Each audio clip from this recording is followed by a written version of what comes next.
Late for school, a short English learning story. One Monday morning, Tom woke up late. He looked at the clock and shouted, "Oh no!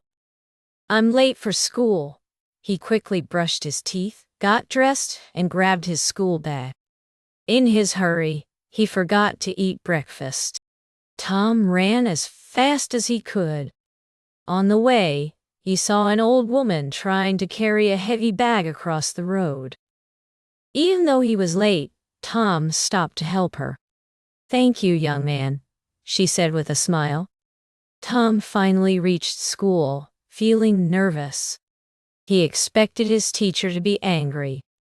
But when he explained why he was late, his teacher smiled and said, "Being late is not good, but helping someone in need is always the right thing to do." "I'm proud of you." Tom learned 2 important lessons that day. Always wake up on time. Kindness is more important than excuses.